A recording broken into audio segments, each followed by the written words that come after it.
Hello guys, this is Goodlike, and we're back to nothing really because this is the final episode, so we're not gonna call it Rant Souls or anything like that. It's just final thoughts. So, not just, but today I finished Dark Souls. Well, depending on your definition of finished, you may disagree, but in general, I think we can agree that that's kind of finished.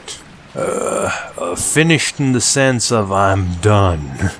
Maybe that's a more accurate way to describe it. So, what did we do in this last session? We went through the DLC, well, some of it, and Soul of Cinder.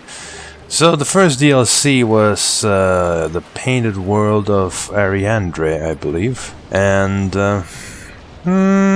it's alright, I guess. I wish I did a bit more damage so I could like one-shot them consistently, all the enemies that is in the fucking way. But I suppose it was close enough. I mean, in some sense, the problem with having such a ridiculous weapon not one-shotting them is that even if they have a sliver of health remaining, they still may as well have full health, you know, other than that they'll die with the next hit. So, you really need to be able to either one-shot or what's the point of having all those buffs, right? But whatever, it's fine. I could have leveled up some more, I guess, so I would have the one-shot potential. But then I think it would have needed even more damage for the next DLC, so it's almost as if they specifically made enemies so healthy so that even if you had the most ridiculous items, aside from maybe like super huge ones and over levels with many stats, you would not be able to one-shot things. I don't know. That's just what I feel happened there. Like, to compare, killing all those fucking flies at the end was fucking bliss. Even if it didn't go perfectly, it was still like, oh yeah, come here flies, I'm gonna show you my big sword. Bam, wham, shazam, you dead. But yeah, you know, it was interesting. There were actually very few enemies in that DLC when you think about it. Okay, that's not true. There were very few enemies in the town. The town area of the DLC is probably the highlight of the day. It's wow. It's like they almost made a perfect thing. You could put that down in Dark Souls 1 and it wouldn't feel out of place. Sort of. I mean, Voldo, I looked it up, it's not Waldo, it's Voldo. Damn it. Voldo fucking is a bit rough for Dark Souls 1, but other than that, yeah, it's all about the exploration of the town and not just fighting hordes of enemies. And you can probably even tell that I'm more into it than before. I even go and fight a PvP enemy that otherwise I'd probably just skip. Because honestly, up to that point I didn't have that much fighting, so I didn't feel like I'm exhausted from fighting all these enemies and I can't be arsed to fight another annoying enemy. So I went and fight him. So if the whole game was designed like that town, I think I would have fucking loved the game. But it's not designed like that town at all, so sad. Obviously I didn't kill the boss. I believe there's another boss. In fact, I know there's another boss. I just like to say that I believe something instead of saying that I know it, even though I know it. I don't know, it's just a habit of mine, I guess. There's another boss, but it's a wolf boss, and I didn't feel like killing any wolves, so it doesn't matter. Probably wouldn't have bothered to kill him anyway. But this one was just fucking annoying. First of all, it has the PvP combat mechanics, and when I say PvP, obviously what I really mean is PvE invaders, in case there was some confusion. it's possible. I mean, they're not actual PvP enemies, I know that much, but they kind of try to mimic PvP, but they do that in the dumbest fashion possible by basically making them track even more than other enemies in the game, possibly have even more stamina and all that other stuff, and lots of poise. Oh boy, the poise. Most of the time they're motherfucking knights in fucking armor that Havel would be blushing if he saw. I mean, even if you don't have the poise, they usually kind of just have... They just seem to know what you're going to do. And I think that may be because they have these dodges that they very often manage to avoid your attacks with. You know, they just backstep as you attack. Almost as if they knew that you were going to do that, just to get out of range.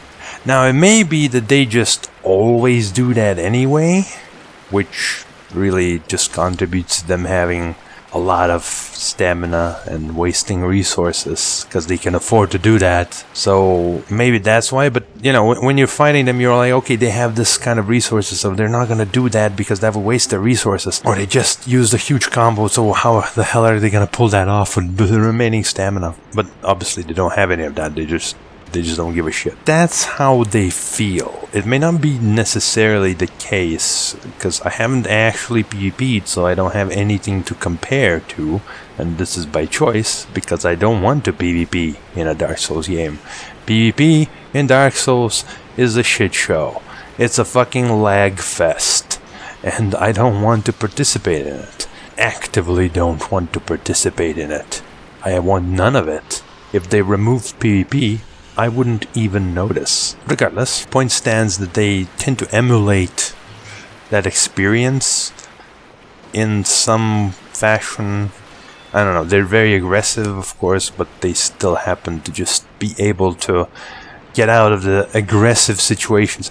I guess that's the thing that really makes them feel unfair. It's like, they charge you fucking in, but as soon as you try to pull that against them, they just magically dodge out of the way, and sometimes even well enough to basically counter you for daring to make use of your perception of their strategy. Not a fan. The boss seemed to kind of exhibit the similar behavior, with being able to basically backstep miles and then come back charging at me. There was one particular time where I started running towards the boss, and she dodged backwards immediately, which felt like really out of place, but it does feel like, oh, she read my input and, I don't know, decided, oh, he's gonna use a attack from above, and maybe she judged, oh, he's close enough, so I need to get away and get an opportunity off of him. I don't know. I don't really know, but that's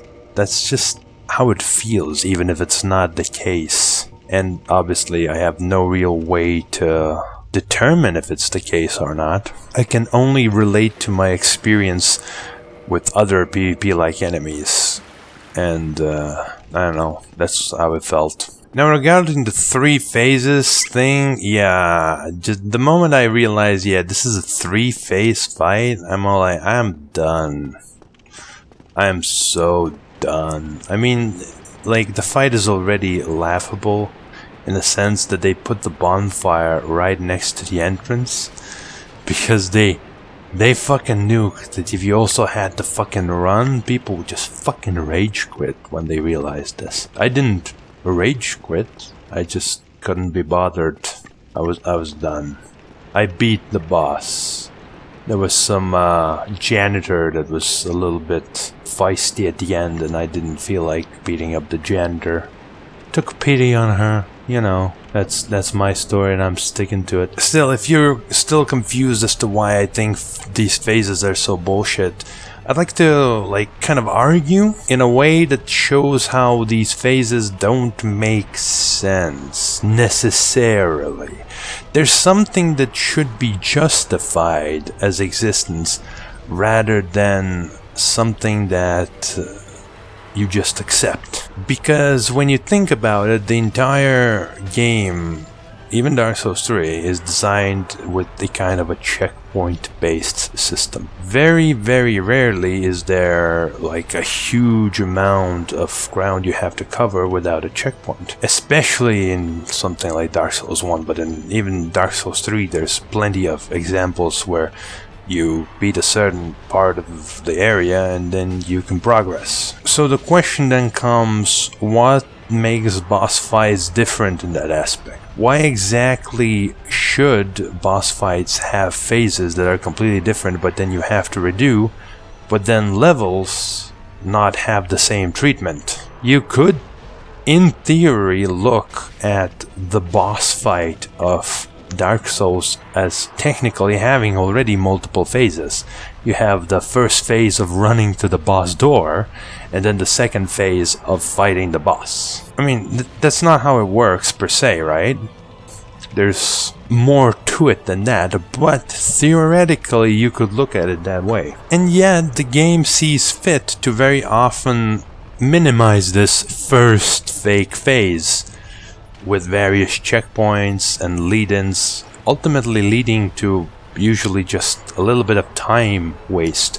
You know, you have to run from the nearest bonfire to the nearest shortcut, take the shortcut, and then you're at the boss most of the time in this game. You may need to like dodge an enemy or two, and on rare occasions more, but very rare. So if this phase of the fight is checkpointable, why can't the boss be checkpointable? You should ask yourself then the simple question of why are there checkpoints and levels in the first place? What makes it compelling to create these checkpoints rather than forcing the player to play through the entire level over and over and over and over again? In some ways it's the exploration aspect, but I think that you can make the exploration work without any checkpoints by having instead branches.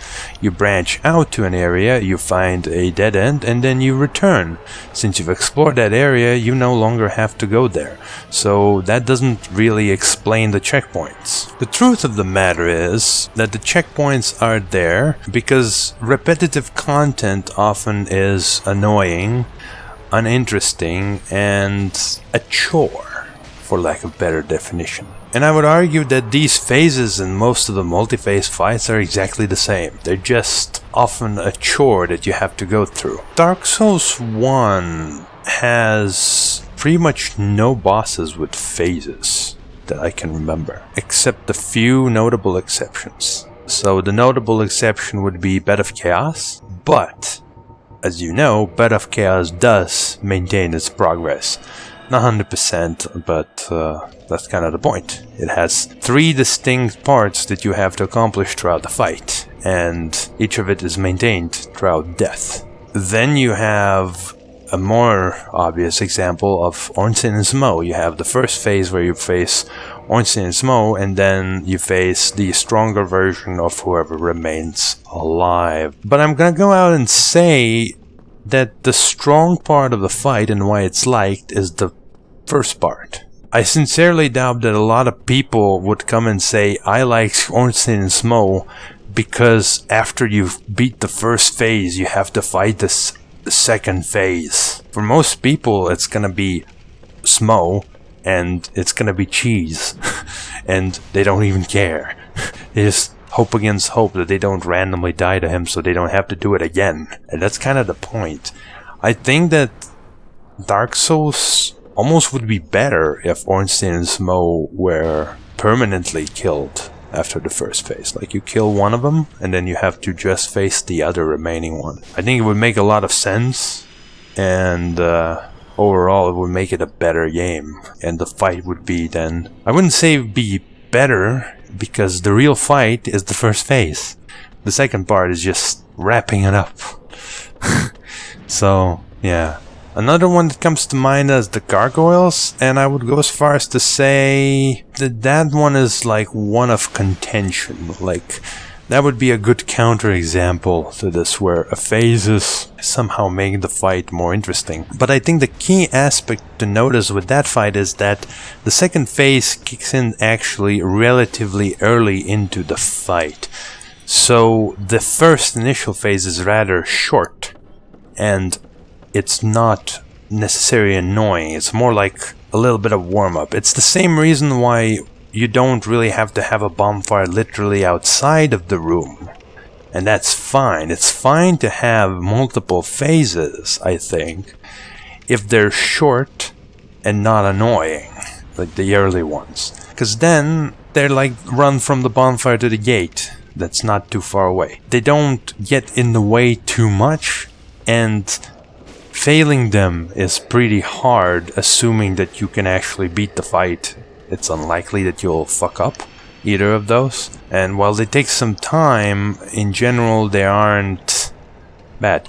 And another thing that I would notice on gargoyles is that it also allows you to practice a little bit, you know, the fight itself. As the fight progresses to the second phase, you still have to face the same gargoyle, so all the movesets, all the, you know, the way he works is gonna be the same.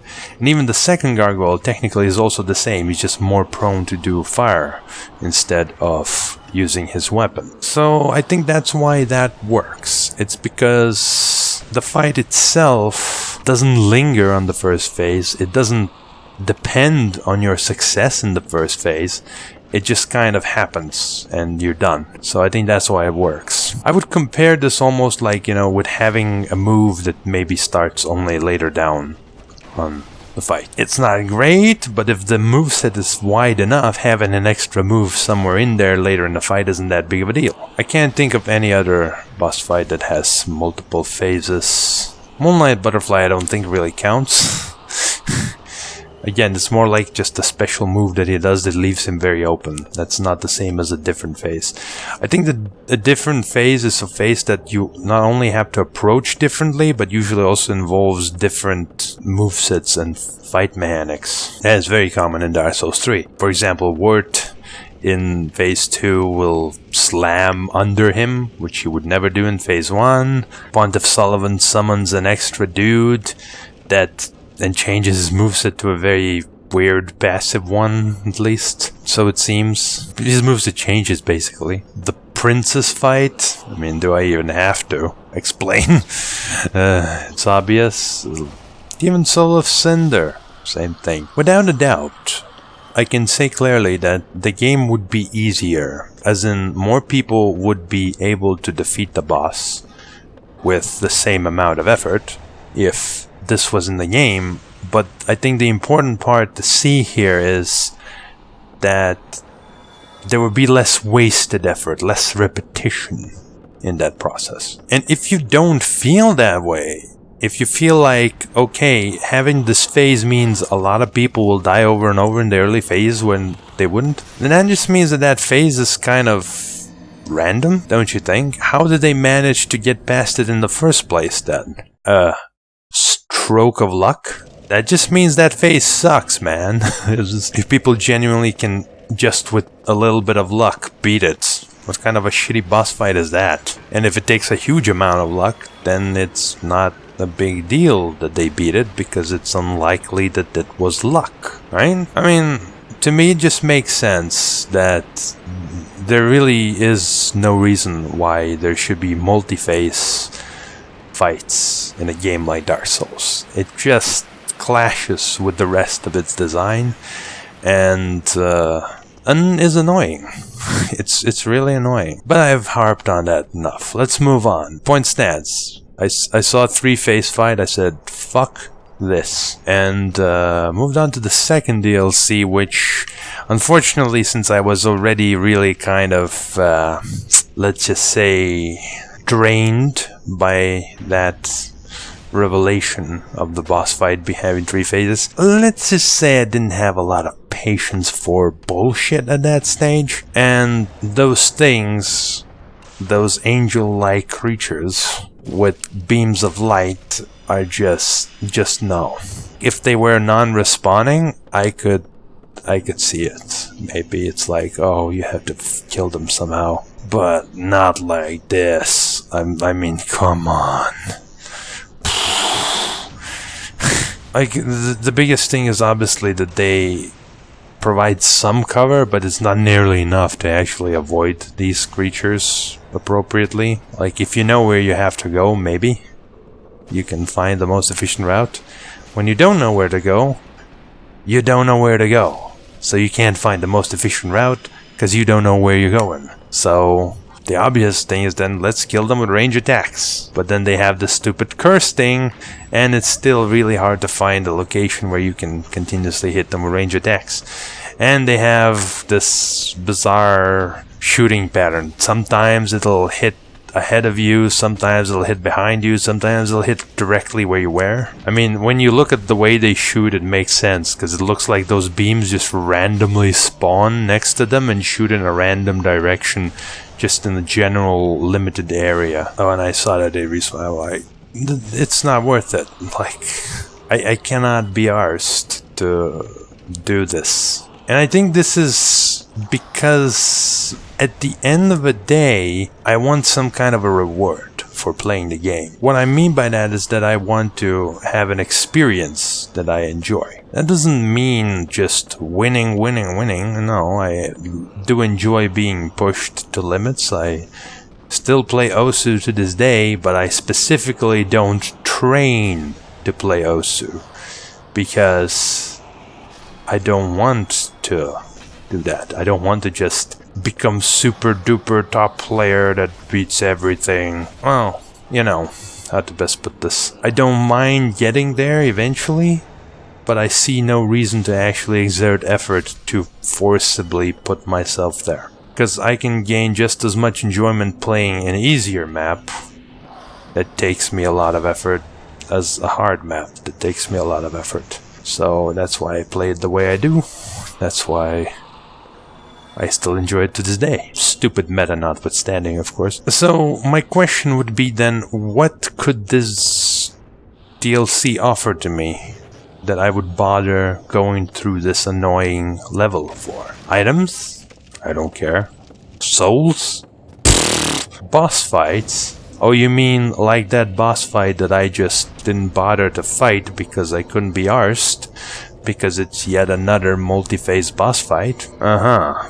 So, why should I play it? At that point of the game, I had absolutely no reason to believe that the game would magically be different in this DLC and offer a better experience. And the fact that the whole game didn't offer it, and the fucking first DLC didn't offer it, it's aside from the town area, and this DLC was clearly not offering it. I just said fuck it, and that's why I stopped going into this DLC area. So I turned to the last boss, Soul of Cinder. It was actually okay.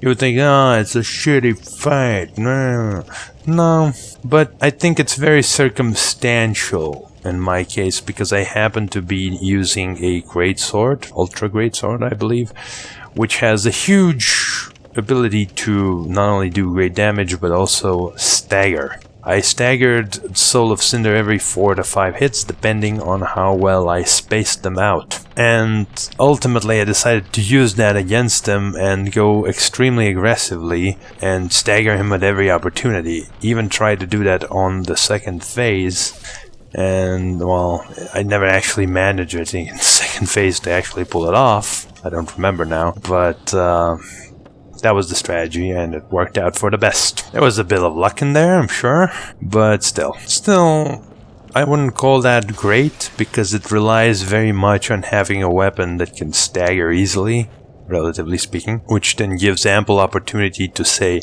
heal up from the attacks. Yeah, the other aspect was that I somehow managed to keep myself, like, obviously when he hit me with his sword, I get staggered. But if he hits me with his sword when I'm hitting him with my sword, I don't always get staggered. And that's the big aspect that I tried to use. Him hitting me once or twice is something I could survive and heal up while he is in his vulnerable state. So I would go very aggressive, stagger him as soon as possible, heal, repeat. And because of my weapon choice, this was possible. So that's why the boss fight turned out to be okay-ish. But the only criticism I made in the video, maybe it's there, maybe it's not, who knows. But basically I would have preferred if he switched his forms a lot more, so that you could experience them each more often instead of having to wait for them to pop out and then, oh, you realize, oh, you have no idea how to fight this form. I guess you'll die in this fucking try. Don't like RNG in my boss fights, thanks. See, but that's kind of what I'm talking about and what I want out of boss fights. It's like, you know, I play the game, I notice that my weapon can stagger very well. I determine that I can stagger the boss with a certain amount of attacks, and I construct a strategy based around that, based on the amount of health I have, the amount of Estus I can use, etc, etc, etc, and the plan comes together and you win. Yeah, that's how Dark Souls should be the entire time, not this crap that I've been playing. And it's a little bit sad that it's just because of my weapon choice. I happen to have this weapon that allows me to make use of this strategy that I could do it. But, you know, credit where credit is due. It was not a bad fight. Certainly, I would say it was the most enjoyable fight in Dark Souls 3 for me. But that doesn't really say much. Because it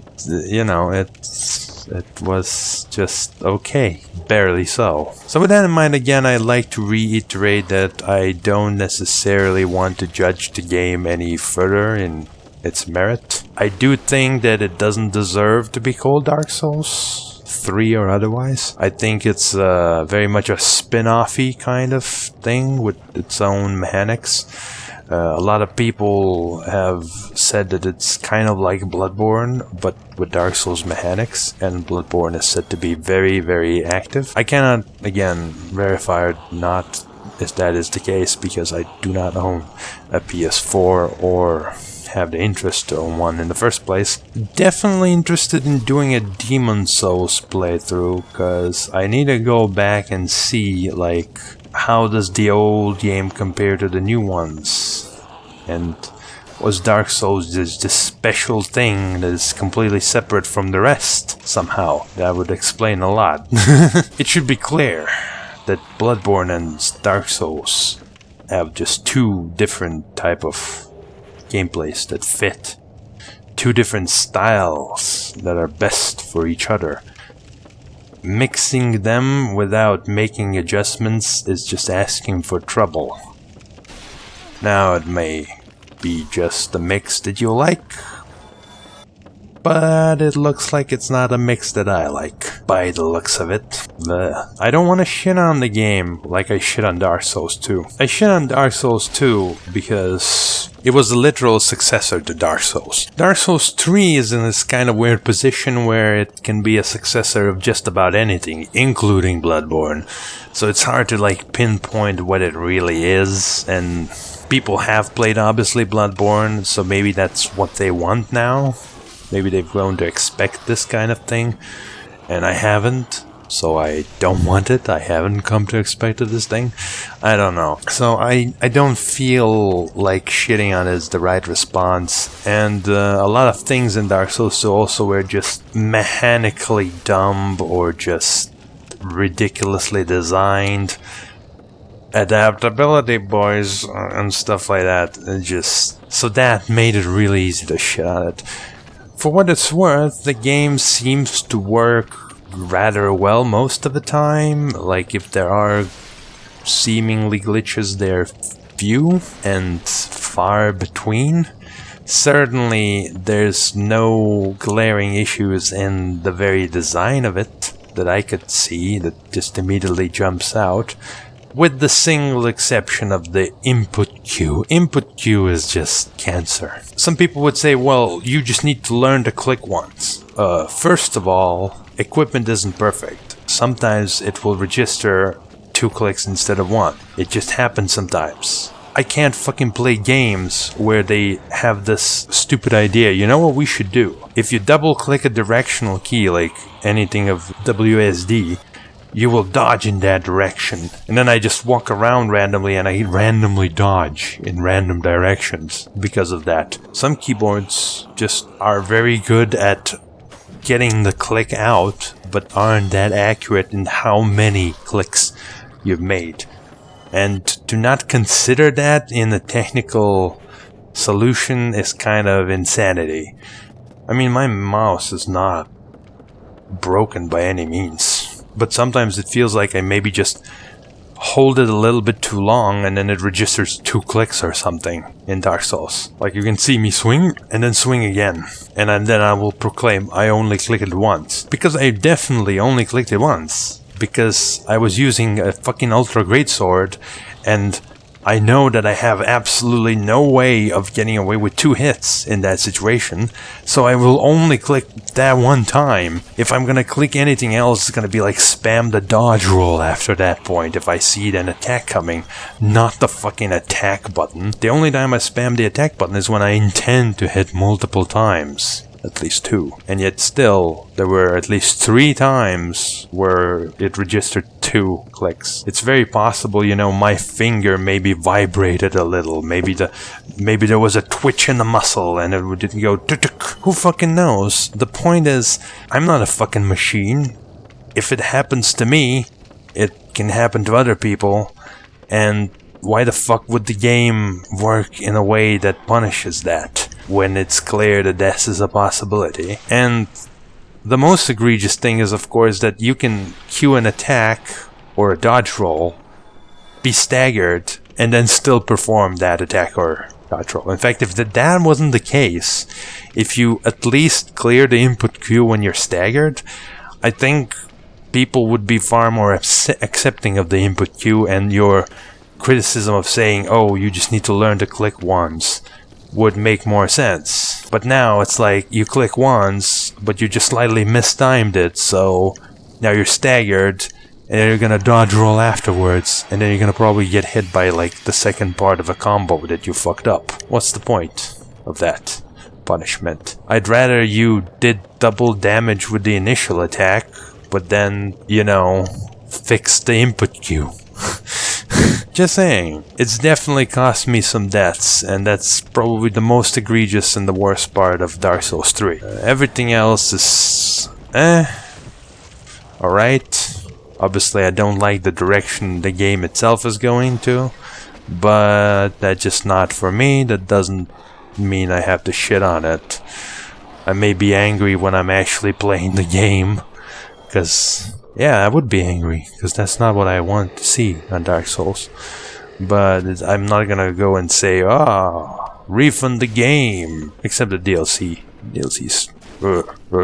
it's too far. They've gone too far with the DLC. It just goes to show, folks, you should never buy stuff like that before at least playing the game itself. Play the game a bit, then decide, is DLC worth it? You may find out that it's not. So that's that. I suppose if I did have another criticism, is that the game is really short.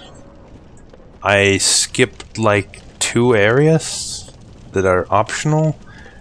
One of them, I believe, has an extremely convoluted way to getting to it, so I don't think that area skipping even counts. Because, like, what would I compare that to? It's like skipping Gwendolyn. Like, that's the extent of that. I mean, it's technically bigger level than Gwendolyn's level, but it's about the same in terms of being hidden. You kind of need to know a lot to get to Gwendolyn. Whereas the other level, well, I don't know, I just didn't find it on my way, and there was nothing there that I wanted, I think. So I didn't see any reason to go back there when I could move forward.